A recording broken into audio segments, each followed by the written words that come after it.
Hayırlı imin duşambiler, hürmetli kollegalar. Biz Tuğan Tiller һәм Халыклар бердәмлеге елы уңаеннан уздырылган әдәби сабан туя дигән чарага багышланган матбугат конференциясына җыелдык һәм безнең бүгенге спикерлар. Bir sekund. Татарстан Республикасы Мәдәният министрлыгының масса күләм мәгълүмат чаралары һәм иҗтимагый оешмалар белән арадашлык бүлеге мөдире Айрат Шамилова Фәйзрахманов, Таулин Раил Мәүлет улы Татнетны үстерү фонды коммерцияле булмаган оешмасының башкаручы директоры, әдәби марафон проектының идея авторы һәм җитәкчесе, Эльвира Шамил кызы Вафина оештыру комитеты әгъзасы, Арча үзәкләштерелгән китапханәләр системасы директоры һәм безнең килеп җитәргә тиеш Рифат Җамалетдин улы Корбанов, шагыйрь һәм фән докторы, профессор, Татарстан Республикасы Язучылар берлеге әгъзасы. Айрат Шамил улы, сезгә иң беренче сорау, быел бит инде Туган телләр елы һәм нәкъ менә бу проектның үзенчәлеге үзгә ягы нәрсәдә дип саныйсыз? Бу чынлап та күптән көтелгән чара. Раил аның белән күптән янып йөрде һәм ниһаять менә Туган телләр елы алдыннан бу проектны Туган телләр елында бу проектны башкарырга мөмкинлек туды. Һәм инде үзенчәлеге әлбәттә монда бик кызыклы яңа форматлар барлыкка килә, традицион форматлар гына түгел. Монда шулай безнең социальләрдә күптән бара торган әдәби марафоннар, башка чаралар булачак. Аның үзенчәлекләре һәм инде кызыклы әйберләре турында инде Раил үзе җинтекләп сөйләрдер. Безнең өчен бу иң мөһиме әдәби бәйрәм, зур әдәби бәйрәм, әдәбиятны таныту мөмкинлеге һәм яшь буынны да бу күркәм чарага чакыру мөмкинлеге, музейларны күрсәтү әлбәттә. Безнең музейларыбыз ишекләре һәрвакыт кунаклар өчен ачык, әмма менә мондый чаралар ярдәмендә күбрәк кеше килеп экспозицияны танытып була, әдәбиятыбызның матурлыгын күрсәтеп була.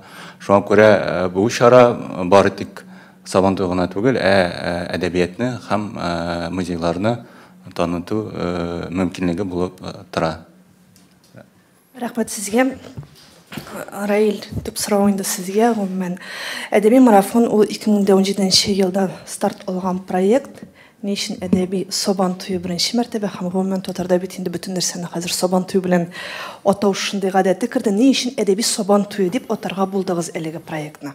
Хәерле көннәр, сорауыгыз өчен рәхмәт. Мен инде мөмкин кадәр тулы мәгълүматны бирергә тырышам. Әлеге проектның оештыру авторы буларак, җитәкчесе буларак. Һәм әлеге проект хәзер вакытта без аны башлап җибәргән 2017 елда, сентябрь аенда. Шунда безгә бергә оештырырга Татарстан китап нәшрияты ул вакытта әйдәгез сезнең белән бергә оештырабыз дип. Безнең иң беренче ул вакытта әле Нурмаркет астындагы подвалда Татарстан китап нәшрияты кибетендә 34 кеше финалистны беренче әдәби марафончыларны без бүләкләп җибәрдек.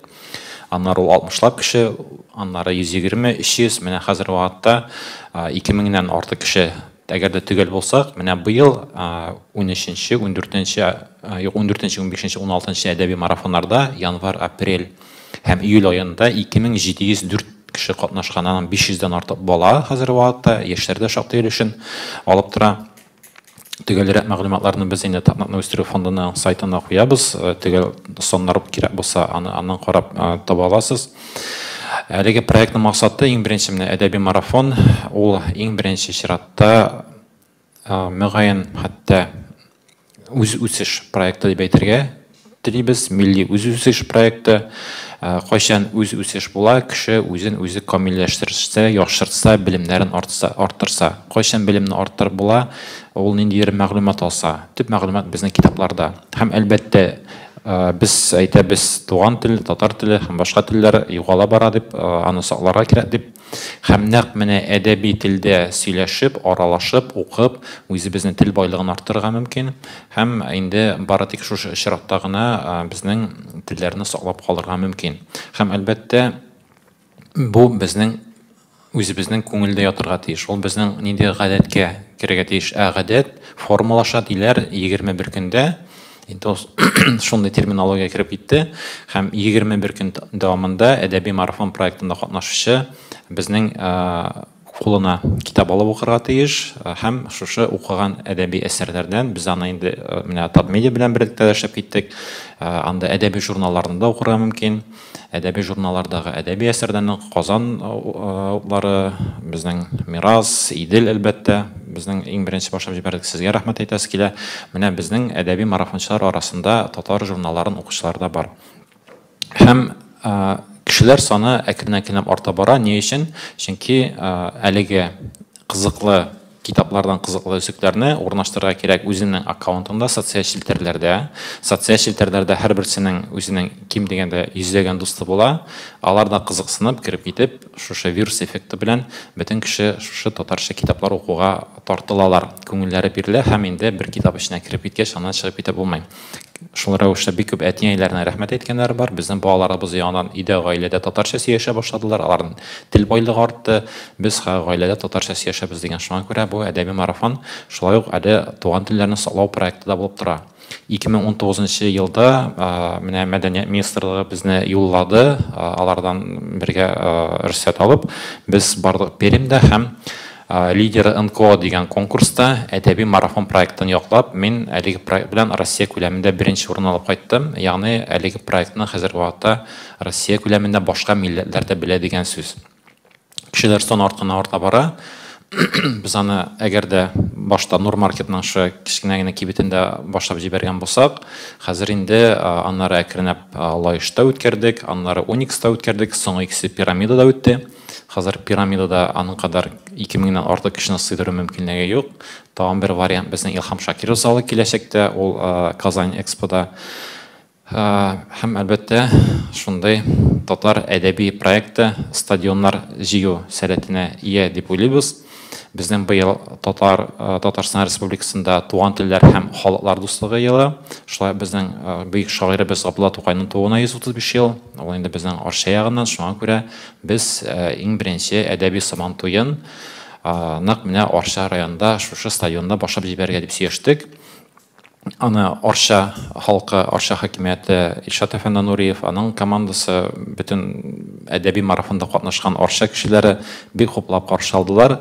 Әмма ләкин 15 июльдә планлаштырган вакытта эпидемиологик вазгыять белән кичектерелгән иде. Ул менә 27 августка күчерелде. Һәм инде без бөтен саклык чараларын кулланып, яхшы гына мотор итеп әлеге чараны үткәрергә җыенабыз.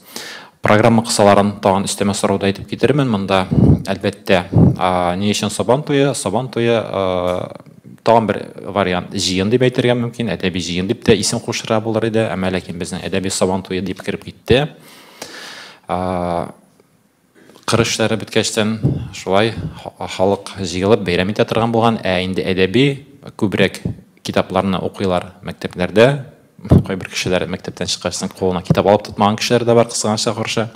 Менә уку елы тәмамлангач, без инде июньнәрдән соң июль айларында дип планлаштырган идек, әдәби Сабан туе дип, шуны үзенә күрә бәйрәм итеп, ул инде августка күчергәч мәгънәсе бераз генә үзгәреп тора. Һәм әдәби Сабан туе нәкъ менә әдәбият сөйгән кешеләрне шушы бәйрәм кебек хәзер вакытта яңа уку елы алдыннан башланып китә, киресенчә этәргеч бирер дип уйлыйм.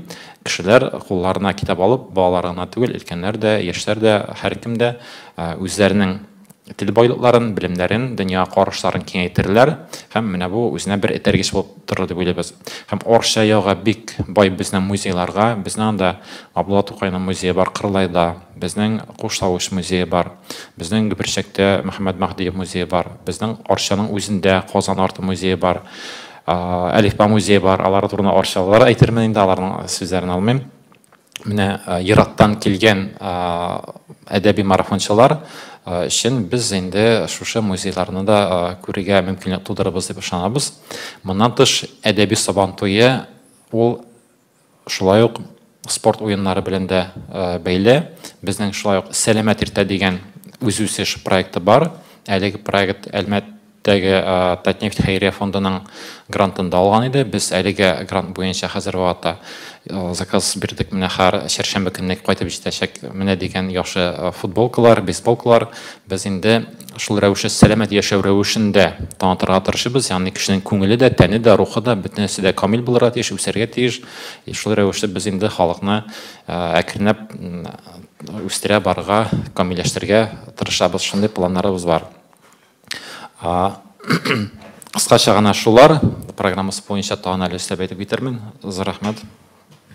Бик зур рәхмәт сезгә. Эльвира ханым, сезгә сорау.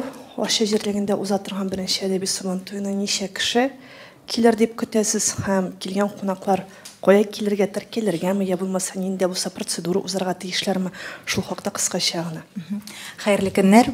Без ул көнне 27 август көнне инде Арча җирлегендә 1000-нән артык 1000 ярым кунаклар көтеп калабыз. Ул инде менә кунаклар кабул итү иртәнге 8-дән башланып бер 10-га хәтлек регистрация була һәм төп чара инде безнең сәгать 10-да башлана. Шуннан инде безнең сабантуй шикеллек өлеше була. Ул милли йолалар белән, уеннар белән безнең алып барылачак. Һәм соңыннан обедтан соң инде ерак районнардан килгән кунакларыбызны без дөрестән дә Арча ягы ул безнең музейлар ягы. Менә Раил әфәнде әйтеп китте инде, дөрестән дә безнең музейларыбыз бик күп. Әдәбият һәм сәнгать музее бар, чөнки безнең Арча районыннан 70-тән артык мәгърифәтче, 50-дән артык язучы шагыйрьләребез чыккан.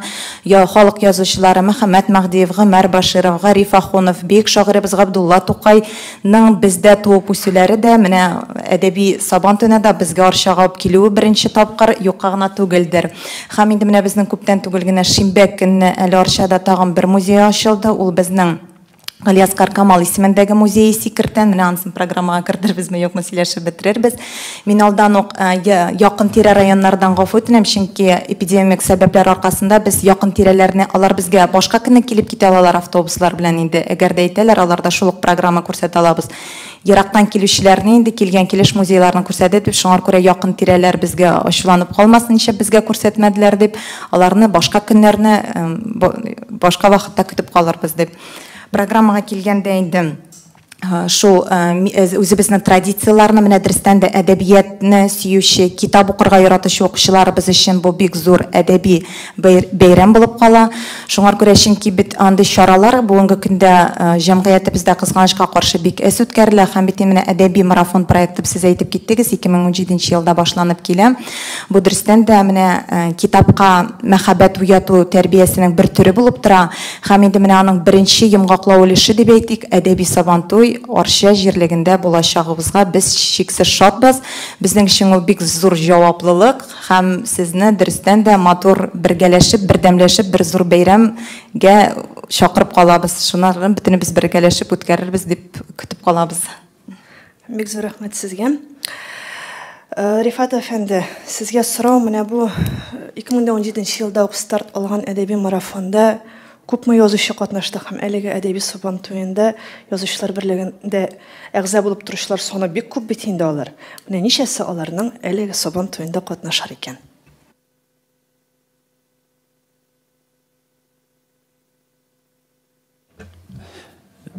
Безнең исемлекләр хәзерләнә.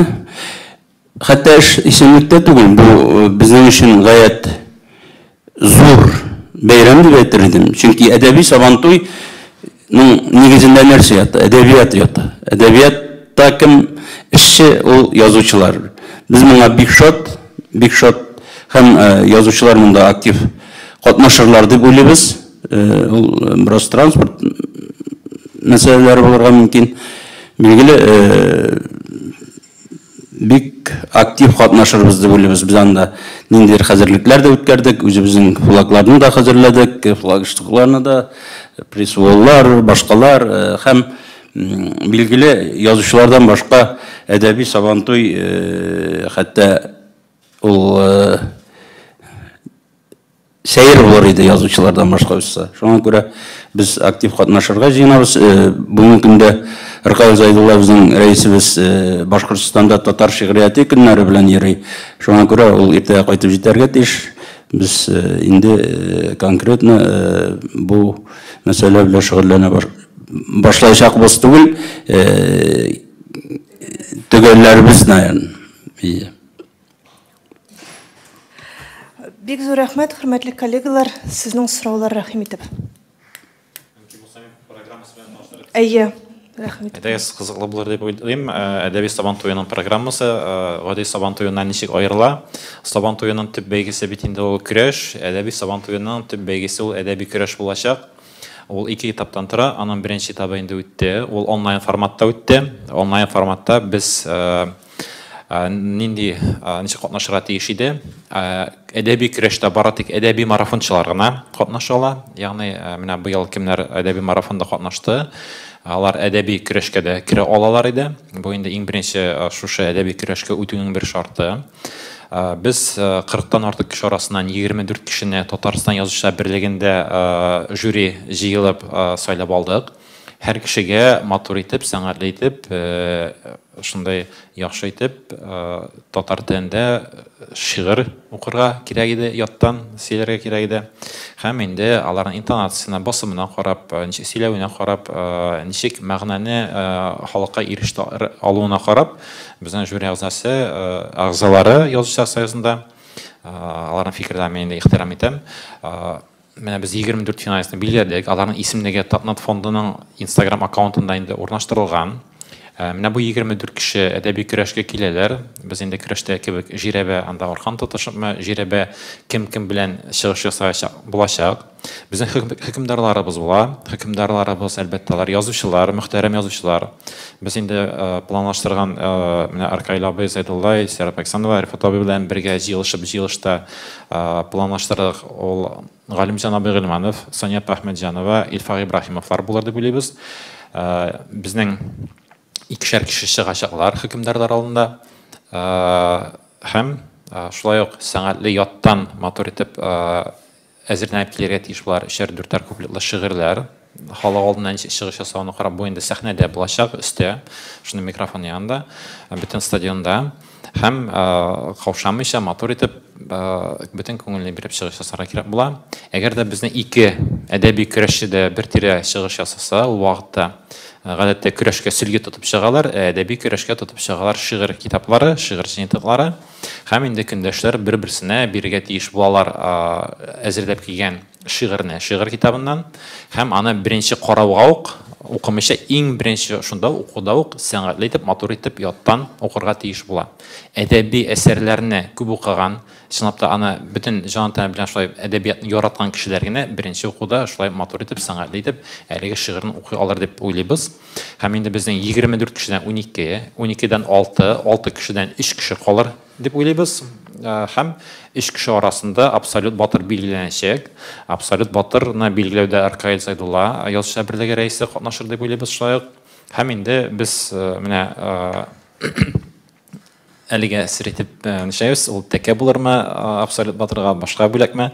Анысы хәзер менә хәл ителә Мәдәният министрлыгы белән, шулай безнең Телләр комиссиясе Марат Готович җитәкчелегендә аларның ярдәме бик зур. Алар белән берлектә эшлибез. Дәүләт советы депутатлары, президент аппараты, менә кемнәр хәзер вакытта милли мәсьәләләрдә ярдәм итәргә әзер, шулай физик, юридик затлар, алар белән берлектә без инде әдәбиятны яраткан, әдәбиятны популярлаштырган кешеләрне танылган шәхес итеп күтәреп, аларның дәрәҗәсен арттырырга һәм безнең киләчәк буыннарында шундый шәхесләр кебек шундый интеллигент, акыллы, әдәби яктан да, һәр яктан да шундый үскән кеше булуга омтылуларын тырыштырабыз.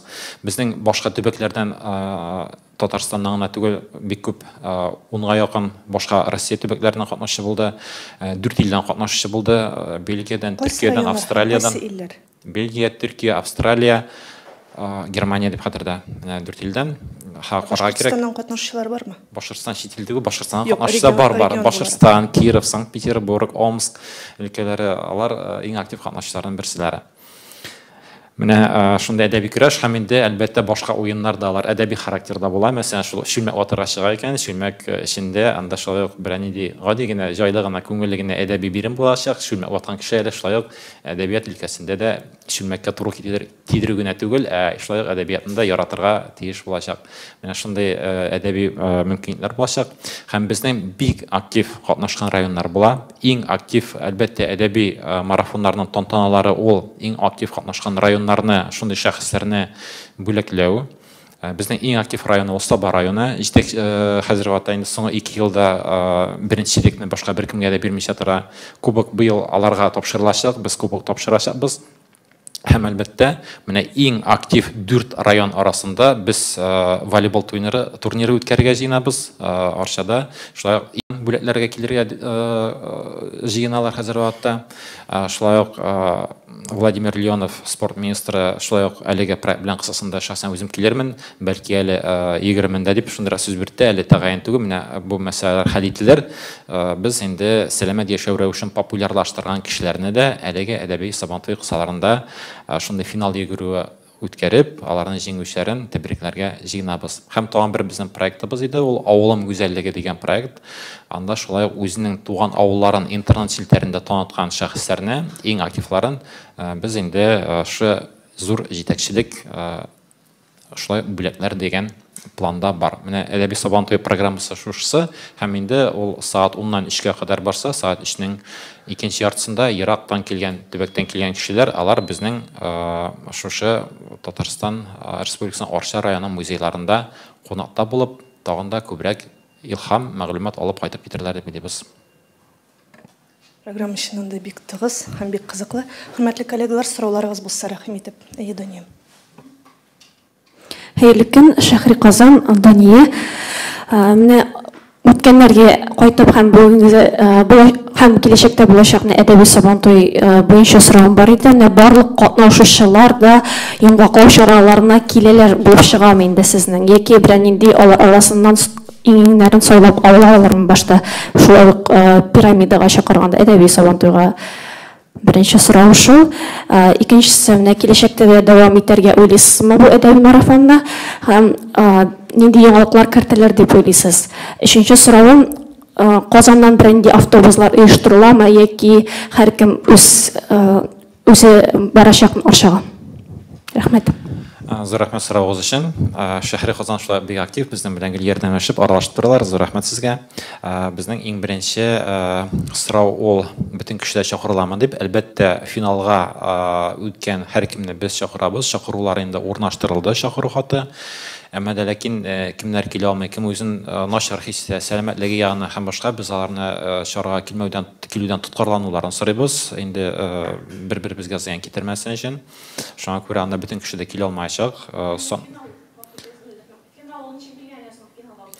Финалга үтү өчен безнең әдәби марафон проектында 21 көн дәвамында кулга тотып китап алып укырга һәм аны сакларга кирәк. Әйе. Әгәр дә без шулык, әгәр дә бу бит үсеш проекты, әгәр дә шушы калып касалып, без нинди булса эшне башкарга телибез икән, нинди генә максатка ирешергә теләсәң дә, шушы технологияны кулланып, кирәк икән чит телене өйрәнеп була, кирәк икән балтастасы булырга мөмкин, кирәк икән тагын инде һәр юнәлештә дә менә бу кешенең үзенә күрә гадәтен формалаштырырга һәм аны башка уңышка ирешүдә кулланырга була. Без шуны өйрәтергә тырышабыз кешеләргә, үзенең максатына туры алга барырга. Һәм икенче сорау безнең киләчәккә планнар иде дип хәтердә әдәби Сабантуй. Менә без аны беренчесен үткәрәбез. Безнең бик күп төрле кызыклы даталар бар. Китап сөючеләр көне бар, мисал өчен августта, ул бераз соңрак инде. Безнең июльдә дә шундый ук чаралар бар. Уку елы тәмамлангач, ягъни безнең беренче үзгәреше аның төгәл датасын билгеләүдән гыйбарәт булыр дип уйлыйбыз. Менә билгеле бер датага билгеләүне максат итеп куясы килә, чөнки ул стабиль булсын, тотырыксыз. Аннары аның нинди кайсы районда үтүе нәкъ менә халыкның активлыгыннан да күпмедер дәрәҗәдә гыйбарәт булыр. Һәм әлбәттә безнең нинди булса күренекле шәхесләребезнең даталарына туры китеребрәк. Мәсәлән, быел Габдулла Тукайның тууына 135 ел уңаеннан, киләсе елда аны инде Соба районы каршы алыр дип уйлап торабыз, чөнки алар беренчелекне бирмиләр. Һәм өченче сорау иде. автобуслар менә һәрбер 30 кешедән артык катнашучы районның администрациясына без чакыру хаты юллыйбыз.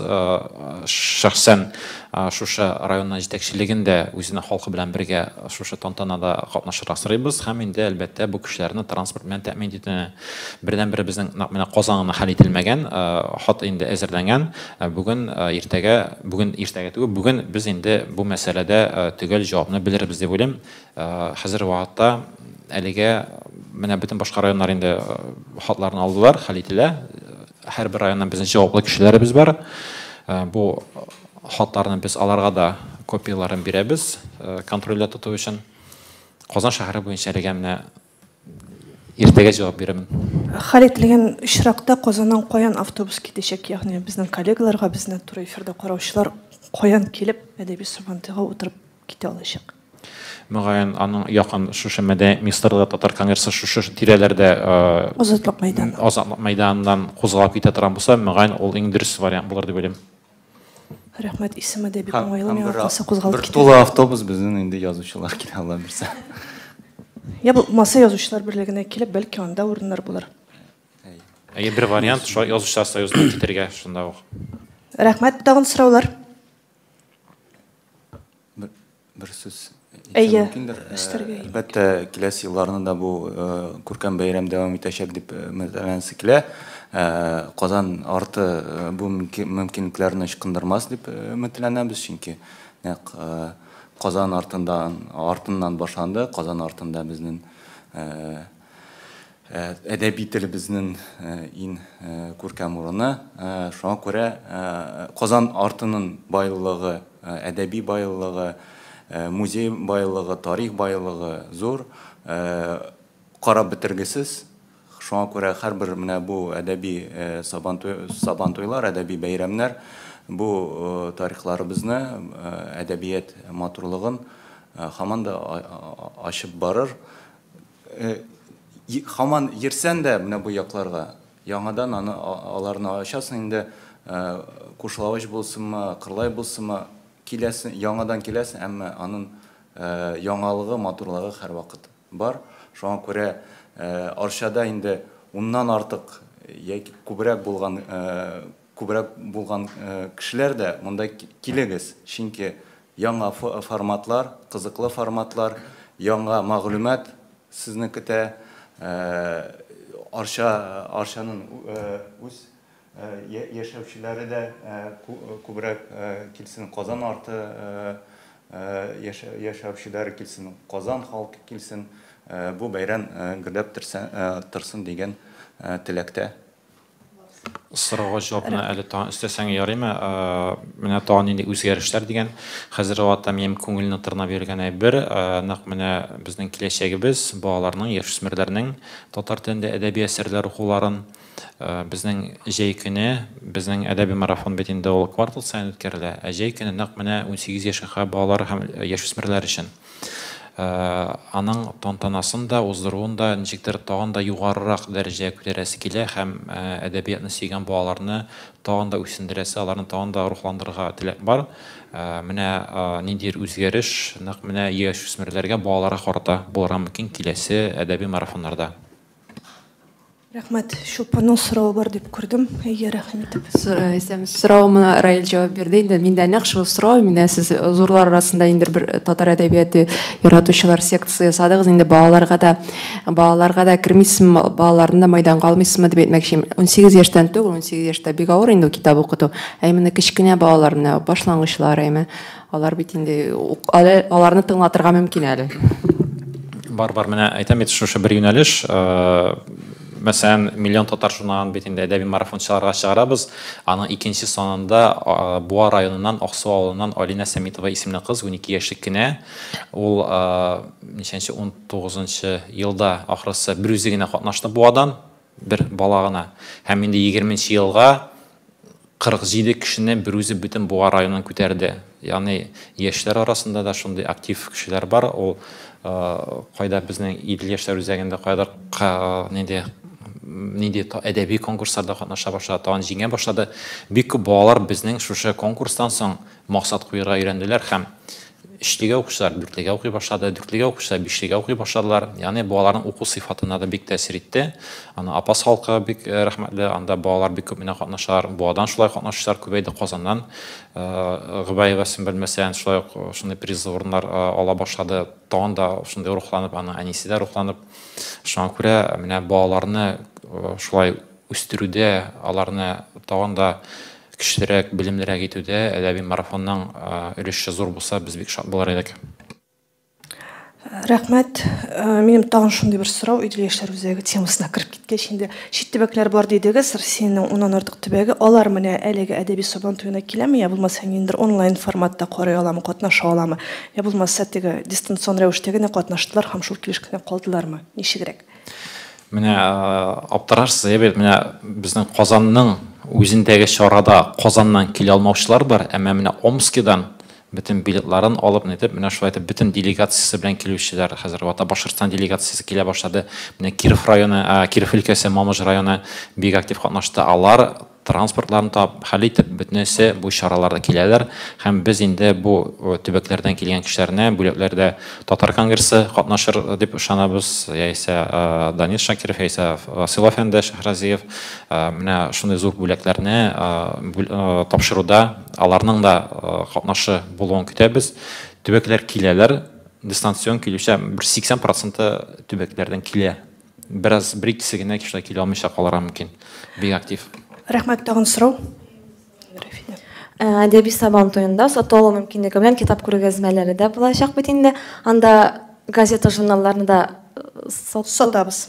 Буламы? Мәсәлән, мин Иделдән килеп, Идел журналын сата аламмы? Беренчедән бу әдәби шара, шуңа күрә Идел журналы ул нинди журнал? Әдәби. Әдәбиятка да урын бар. Димәк, Идел журналына да әдәби Сабан туенда урын булачак. Гомумән, Татмедианың барлык газета, журналлары да анда сатуда булачак. Шуңа күрә, хөрмәтле коллегалар, борчылмагыз, барлык журналларны анда була. Тагын сораулар. Сораулар булмаса, хөрмәтле оештыручылар, сезгә уңышлар. Беренче әдәби Сабан туена сез дә, хөрмәтле коллегалар, барып күрегез, языгыз, яктыртыгыз, анда күрешербез дип ышанып калабыз. Хәерле, имин көннәр барчагызга.